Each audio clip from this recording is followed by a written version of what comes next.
안녕하세요. 박간호사입니다. 오늘은 난자 냉동에 대해서 이야기를 조금 나누어 볼까 해요.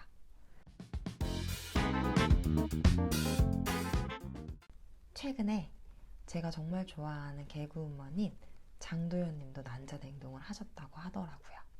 그만큼 난자 냉동은 많이 대중화된 것 같아요. 제 주변에서도 정말 많이들 물어보시더라고요. 아무래도 결혼이 늦어지고 출산 연령이 높아지면서 결혼하지 않은 미혼의 여성들은 난자 냉동에 대해 많이 생각하시게 될 것 같아요. 우리 난자의 수는 유한하죠. 그리고 만 30세 이상부터는 점점 난자의 질도 떨어져요. 그로 인해서 가임력도 점점 떨어지는 거고요. 결혼하지 않은 여성들은 불안한 마음이 당연히 들 거예요.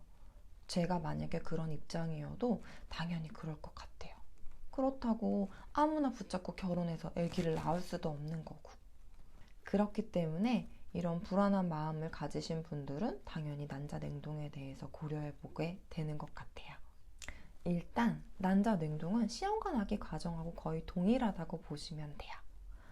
과배란 유도 주사를 맞으면서 여러 개의 난자를 키워서 채취를 하고 이제 그거를 동결해 놓는 방식인데, 시험관 아기에서는 여기에서 이제 정자를 채취를 하고 수정을 시켜서 이식하는 과정까지 있는 거죠.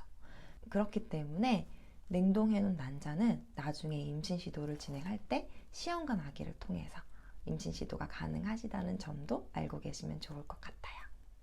그러면 난자 냉동은 몇 살에 하는 게 가장 좋을까요? 이 부분에 대해서 많이들 고민하시는 것 같더라고요.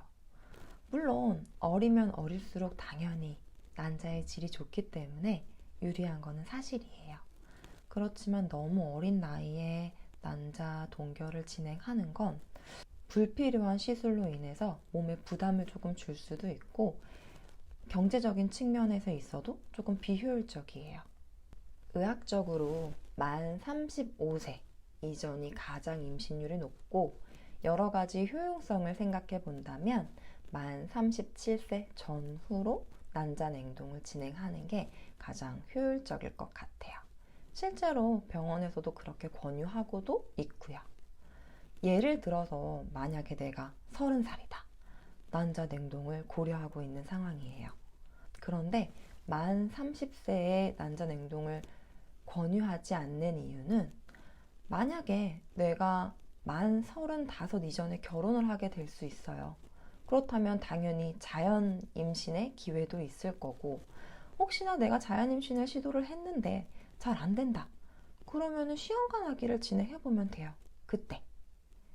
만약에 30살에 올려놓은 난자가 있다면 더 좋은 질의 난자로 시술을 하게 될 수도 있지만, 시간적인, 금전적인 여러 가지 효용성을 따졌을 때에는 그냥 그 결혼한 시기에 시험관 아기를 진행을 해서 임신 시도하는 게 훨씬 더 나을 수 있다는 거죠. 이런 이유들로 너무 어린 나이에 난자 냉동을 진행하기보다는 한 만 35세에서 37세 사이, 내가 지금 빠른 시일 내에 결혼할 계획은 없지만 혹시나 모를 미래를 대비하기 위해서 난자 냉동을 조금 진행해 보고 싶다 하면 그때쯤에 오셔가지고 난자 냉동을 진행해 보는 것도 좋을 것 같아요. 예외적으로 조기 폐경의 가족력이 있거나 내가 난임 위험이 조금 높다고 진단받은 경우, 그리고 항암 치료 전, 이런 경우에는 난자 냉동을 미리 진행을 하기도 해요. 실제로 조기 폐경을 진단받아서 젊은 나이인데도 불구하고 채취를 여러 번 해서 난자를 한 10개 정도 모아 두셨던 분이 계셨어요. 몇 년 뒤에 결혼을 하고 남편분하고 같이 병원에 오셔서 시험관 아기를 진행하시게 됐는데, 귀하게 모은 10개잖아요. 10개 중에 한 3개를 녹여서 남편분 정자하고 수정을 시켰어요. 그런데 그 3개 중에 1개가 수정이 됐고, 다행히 그 수정이 된 게 잘 발달이 돼서 이식할 수 있는 배아까지 성장을 했어요. 그래서 이식을 했는데 정말 기쁘게도 임신이 되신 거예요. 얼려두었던 난자를 정말 값지게 쓰는 순간이었던 것 같아요. 아, 난자를 이렇게 얼려놓는 게 이런 순간에 큰 도움을 줄 수도 있겠구나 라는 생각이 들더라고요.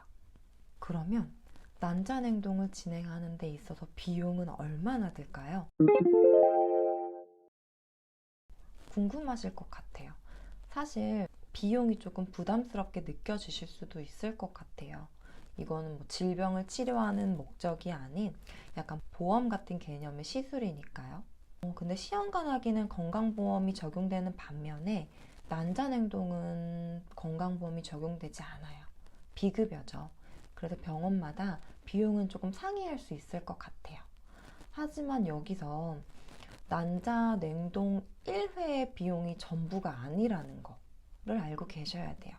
이게 무슨 말이냐고 하면 내가 만약에 한 번 채취를 했을 때 난자가 5개가 나오는 사람이 있을 수 있고 10개가 나오는 사람이 있을 수 있어요.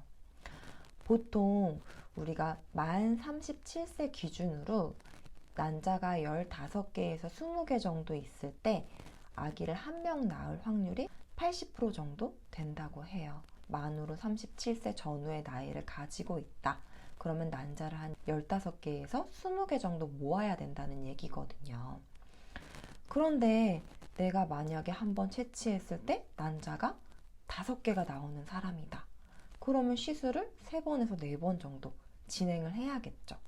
그래서 난자 채취 비용이 1회에 300만 원 정도가 된다고 치면 나는 한 3, 4번 정도 해야 되는 사람이기 때문에 900에서 1200 정도 이렇게 비용을 생각하셔야 된다는 얘기예요.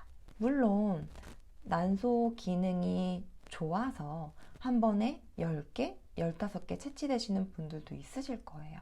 그런 분들은 이제 뭐 300에서 400 정도의 비용으로 진행을 할 수도 있는 거죠.